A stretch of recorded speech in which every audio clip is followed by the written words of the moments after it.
Hello दोस्तों, नमस्कार। आप सभी का स्वागत है आपके अपने यूट्यूब चैनल एक्सेस एकेडमी पर। दोस्तों, राजनीति विज्ञान या नागरिक शास्त्र के अध्यायवार प्रैक्टिस सेट नंबर 22 में हम लेकर के आए हैं आप सभी लोगों के लिए एकात्मक एवं संघात्मक शासन प्रणाली से संबंधित महत्वपूर्ण प्रश्नों का ये प्रैक्टिस सेट, जो आप सभी की आगामी परीक्षाओं जैसे TGT, PGT, LT grade, GIC प्रवक्ता, government degree college, assistant professor, Kendriya Vidyalaya संगठन, DSSB और यूजीसी नेट जेआरएफ परीक्षाओं की दृष्टि से बहुत ही उपयोगी है।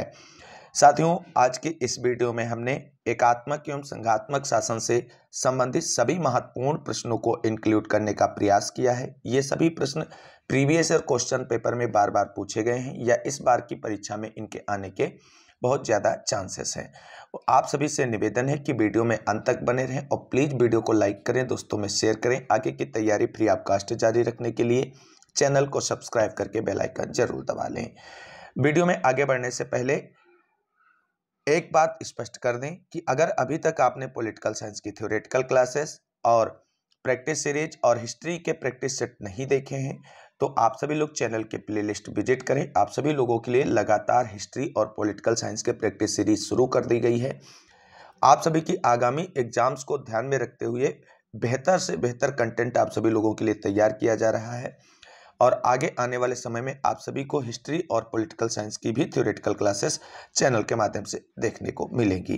तो आइए साथियों, शुरू करते हैं topic wise practice set number 22 और देखते हैं इस प्रैक्टिस का पहला प्रश्न। आज के वीडियो का पहला प्रश्न है दोस्तों, एकात्मक शासन का सबसे अच्छा उदाहरण है। ऑप्शन ए संयुक्त राज्य America, option B Britain, option C Bharat और option D Switzerland. Right answer होगा ऑप्शन नंबर वी, एकात्मक शासन का सबसे अच्छा उदाहरण ब्रिटेन है। अगला प्रश्न है, किस देश में एकात्मक शासन नहीं है? ऑप्शन ए सोवियत संघ, ऑप्शन बी चीन, ऑप्शन सी ब्रिटेन और ऑप्शन डी उपयुक्त में से कोई नहीं। राइट आंसर होगा ऑप्शन नंबर ए, सोवियत संघ में एकात्मक शासन नहीं है। अगला प्रश्न है, कौन सा लक्षण एकात्मक सरकार की विशेषता नहीं है? इस नहीं शब्द को हमेशा ध्यान में रखते हुए प्रश्न को हल करना है। ऑप्शन ए शक्तिशाली एवं दृढ़ शासन, ऑप्शन बी राष्ट्रीय एकता, ऑप्शन सी सरल संगठन और ऑप्शन डी स्थानीय हितों की हानि। तो एकात्मक सरकार की विशेषता पूछा गया है तो राइट आंसर होगा ऑप्शन नंबर डी, स्थानीय हितों की हानि। अगला प्रश्न है दोस्तों, बेल्जियम में किस प्रकार की शासन प्रणाली है? ऑप्शन ए एकात्मक शासन प्रणाली, ऑप्शन बी संघात्मक शासन प्रणाली, ऑप्शन सी अर्धसंघात्मक शासन प्रणाली, ऑप्शन डी उपयुक्त में से कोई नहीं।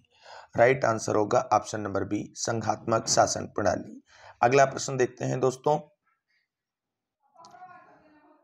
अगला प्रश्न है, संयुक्त राज्य अमेरिका में संघीय सरकार की स्थापना कब की गई? ऑप्शन ए 1789 ईस्वी में, ऑप्शन बी 1788 ईस्वी में, ऑप्शन सी 1784 ईस्वी में, ऑप्शन डी 1887 ईस्वी में। राइट आंसर ऑप्शन नंबर ए होगा, संयुक्त राज्य अमेरिका में 1789 ईस्वी में संघीय सरकार की स्थापना की गई थी। अगला प्रश्न है, कौन सा रूप संघवाद का रूप नहीं है? ऑप्शन ए सामूहिक संघ, ऑप्शन बी व्यक्तिगत संघ, ऑप्शन सी वास्तविक संघ और ऑप्शन डी परिसंघ। राइट आंसर होगा ऑप्शन नंबर ए, सामूहिक संघ संघवाद का रूप नहीं है। अगला प्रश्न है, इंग्लैंड में किसके काल में शासन का स्वरूप व्यक्तिगत संघात्मक का रहा? Option A Elizabeth Taylor, option B Robert लोल, ऑप्शन सी जॉर्ज चतुर्थ और option D George Major. Right answer होगा ऑप्शन नंबर सी, जॉर्ज चतुर्थ। अगला प्रश्न है दोस्तों, किस वर्ष कनाडा में संघीय व्यवस्था को अपनाया गया था? ऑप्शन ए है 1867 ईस्वी, ऑप्शन बी 1885 ईस्वी, ऑप्शन डी 1902 ईस्वी और ऑप्शन डी उपयुक्त में से कोई नहीं। राइट आंसर होगा ऑप्शन नंबर ए, कनाडा में संघीय व्यवस्था को 1867 ईस्वी में अपनाया गया था। अगला प्रश्न है, स्विट्जरलैंड में प्रांतों को क्या कहा जाता है? ऑप्शन ए प्रांत, option B canton, option C town और option D Soviet. Right answer होगा, स्विट्जरलैंड में प्रांतों को कैंटन कहा जाता है। अगला प्रश्न है दोस्तों, संघवाद के अंग्रेजी रूपांतर का विकास फोइडस शब्द से हुआ है या फोइडस शब्द किस भाषा का है? ऑप्शन ए फ्रेंच भाषा, ऑप्शन बी रूसी भाषा, ऑप्शन सी जर्मन भाषा, ऑप्शन डी लैटिन भाषा। राइट आंसर होगा ऑप्शन नंबर डी, लैटिन भाषा। अगला प्रश्न देखते हैं दोस्तों, सबसे अधिक अनम्य संविधान किस देश का है? Option A Bharat, option B Australia, option C संयुक्त राज्य America, option D Belgium. Right answer होगा ऑप्शन नंबर सी, संयुक्त राज्य अमेरिका। अगला प्रश्न है दोस्तों, राज्य संघ राज्य का आवश्यक गुण क्या है? ऑप्शन ए संबंध विच्छेद की स्वीकृत नहीं, ऑप्शन बी शक्ति विभाजन, ऑप्शन सी अनम्य तथा सर्वोपर संविधान और ऑप्शन डी उपयुक्त सभी। राइट आंसर होगा ऑप्शन नंबर डी उपयुक्त सभी।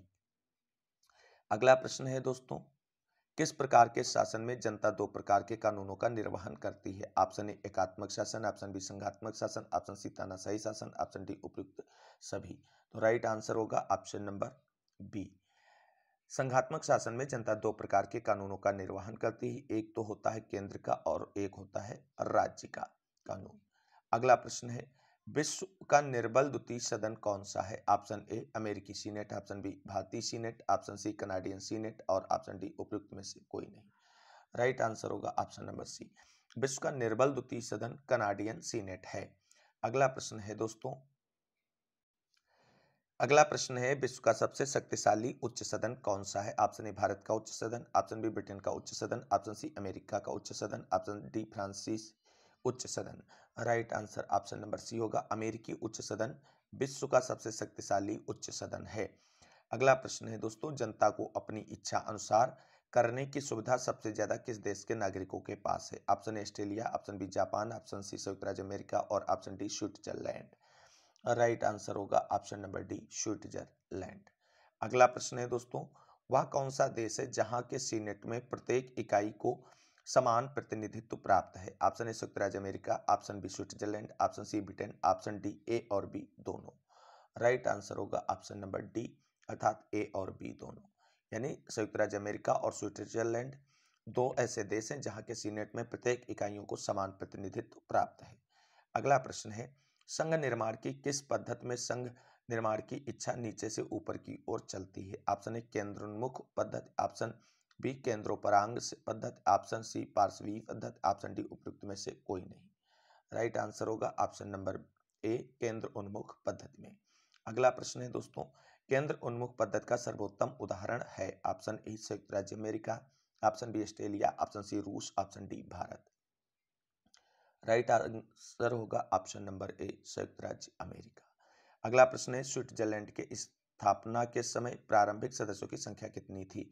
Option A 5, option B 3, option C 2 और ऑप्शन डी केवल 4। राइट आंसर होगा ऑप्शन नंबर डी केवल 4। अगला प्रश्न है दोस्तों, कौन सा कथन संघ के निर्माण की सफलता को सुनिश्चित नहीं करता है? ऑप्शन ए भौगोलिक एकता, ऑप्शन बी संघ की इकाइयों में समानता, ऑप्शन सी भाषा धर्म संस्कृति आदि की अनेकता, ऑप्शन डी आर्थिक साधनों का उचित वितरण। राइट आंसर होगा ऑप्शन नंबर सी। अगला प्रश्न है दोस्तों, किस देश के केंद्रीय व्यवस्थापिका के द्वितीय सदन में संघ की इकाइयों को समान प्रतिनिधित्व नहीं दिया गया है? ऑप्शन ए संयुक्त राज्य America, option B Australia, option C Switzerland और option D Bharat. Right answer होगा ऑप्शन नंबर डी अपना भारत, क्योंकि भारत का जो उच्च सदन राज्यसभा है उसमें सभी राज्यों को समान प्रतिनिधित्व नहीं दिया गया है। सबसे ज्यादा प्रतिनिधित्व की बात की जाए तो उत्तर प्रदेश को प्राप्त है।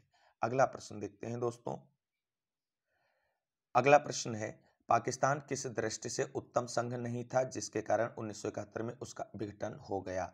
ऑप्शन ए होगा भौगोलिक एकता, ऑप्शन बी एकता की इच्छा, ऑप्शन सी आर्थिक साधनों का उचित वितरण, ऑप्शन डी उपयुक्त कोई नहीं। राइट आंसर होगा ऑप्शन नंबर ए भौगोलिक एकता। अगला प्रश्न है दोस्तों, परिसंघ के सदस्य राज्यों में यदि कोई युद्ध होता है तो उसे कहा जाता है? ऑप्शन ए गृह युद्ध, ऑप्शन बी अंतर्राष्ट्रीय युद्ध, ऑप्शन सी क्रांति, ऑप्शन डी उपयुक्त सभी। राइट आंसर होगा आपका ऑप्शन नंबर बी अंतर्राष्ट्रीय युद्ध।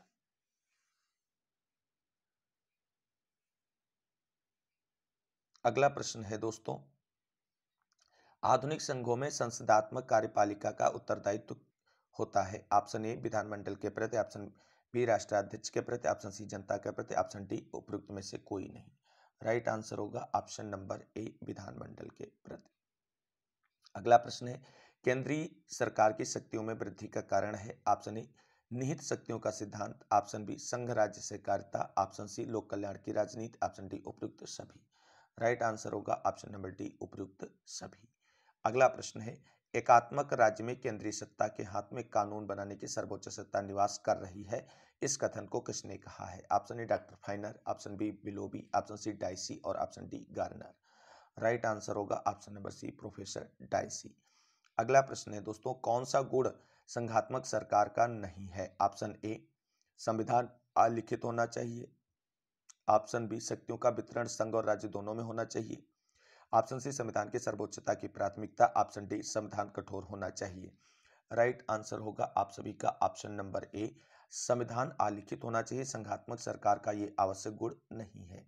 अगला प्रश्न है, न्यायिक पुनरावलोकन किस सरकार के गुण को प्रदर्शित करता है? ऑप्शन ए, एकात्मक सरकार। ऑप्शन बी, संघात्मक सरकार। ऑप्शन सी, एकात्मक एवं संघात्मक दोनों सरकार। ऑप्शन डी, अधिनायकवादी सरकार। राइट आंसर होगा ऑप्शन नंबर बी, संघात्मक सरकार। अगला प्रश्न देखते हैं दोस्तों। अगला प्रश्न है, संघ शासित राज्यों में नागरिकों के हितों की देखभाल एवं रक्षा कौन करता है? ऑप्शन ए, राष्ट्रपति। ऑप्शन बी, संसद। Option C, Lok Sabha. Option D, न्यायपालिका। राइट आंसर होगा ऑप्शन नंबर ए, राष्ट्रपति।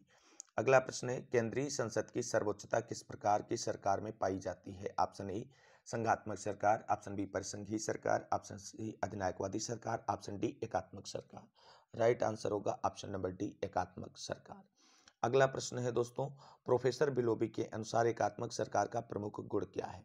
ऑप्शन ए, अधिक खर्चीला शासन। ऑप्शन बी, संघर्ष का अभाव। ऑप्शन सी, संविधान का लचीलापन। ऑप्शन डी, उपयुक्त में से कोई नहीं। राइट आंसर होगा ऑप्शन नंबर बी, संघर्ष का अभाव। अगला प्रश्न है दोस्तों, किस प्रकार के शासन में इकाइयां सरकार की एजेंट नहीं होती हैं? ऑप्शन ए, अध्यक्षात्मक शासन में। ऑप्शन बी, संघात्मक शासन में। ऑप्शन सी, एकात्मक शासन में। ऑप्शन डी, उपयुक्त में से कोई नहीं। राइट आंसर होगा ऑप्शन नंबर सी, एकात्मक शासन में। अगला प्रश्न है दोस्तों, किस प्रकार के शासन में रूढ़वादिता तथा उदारवादी प्रवृत्ति पाई जाती है? ऑप्शन ए, अध्यक्षात्मक शासन में। ऑप्शन बी, तानाशाही शासन में। ऑप्शन सी, एकात्मक शासन में। ऑप्शन डी, परिसंघात्मक शासन में। राइट आंसर होगा ऑप्शन नंबर सी, एकात्मक शासन में। अगला प्रश्न है दोस्तों, संविधान संशोधन के लिए जनमत की प्रक्रिया किस देश में अपनाई जाती है? Option A, Bharat. Option B, Switzerland. Option C, संयुक्त राज्य अमेरिका। ऑप्शन डी, उपयुक्त सभी। राइट आंसर होगा ऑप्शन नंबर बी, स्विट्जरलैंड में जनमत की प्रक्रिया अपनाई जाती है। अगला प्रश्न है, किस अमेरिकी राष्ट्रपति ने कहा था कि मैं अमेरिका की विदेश नीति में युद्ध बनाता हूं? Option A, John F Kennedy. Option B, Franklin Roosevelt. Option C, Truman. और option D, Wilson. Right answer होगा ऑप्शन नंबर सी, ट्रूमैन ने ये स्टेटमेंट दिया था। अगला प्रश्न है दोस्तों, अगला प्रश्न है, निम्नलिखित में से किसे अमेरिकी कांग्रेस का तीसरा सदन कहा जाता है? ऑप्शन ए, राष्ट्रपालक या दबाव समूह। ऑप्शन बी, सर्वोच्च न्यायालय। Option C, press. Option D, इनमें से कोई नहीं। राइट आंसर होगा ऑप्शन नंबर बी, सर्वोच्च न्यायालय। अगला प्रश्न है दोस्तों, किस विचारक ने कहा कि संसदीय शासन शांति के लिए उत्तम है? Option A, Garner. Option B, Willoughby. Option C, Macpherson. Option D, Laski. Right answer होगा ऑप्शन नंबर डी, ये स्टेटमेंट लास्की महोदय कहते हैं कि संसदीय शासन जो है वो शांति के लिए सबसे उत्तम शासन है। अगला प्रश्न है, वह कौन सा राष्ट्र है जिसमें एकीकरण की प्रगति संघ के माध्यम से न होकर विलीनीकरण के माध्यम से हुई है? ऑप्शन ए, संयुक्त राज्य America. Option B, Britain. Option C, France. Option D, Belgium. Right answer होगा option number B, Britain.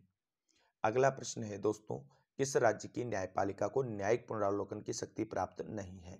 Option A, Switzerland. Option B, Belgium. Option C, France. Option D, संयुक्त राज्य अमेरिका। राइट आंसर होगा option number C, France की न्यायपालिका को न्यायिक पुनरावलोकन की शक्ति प्राप्त नहीं है। न्यायिक पुनरावलोकन का जन्मदाता देश संयुक्त राज्य अमेरिका को माना जाता है और न्यायिक पुनरावलोकन को भारतीय संविधान में संयुक्त राज्य अमेरिका के संविधान से ही अडॉप्ट किया गया है।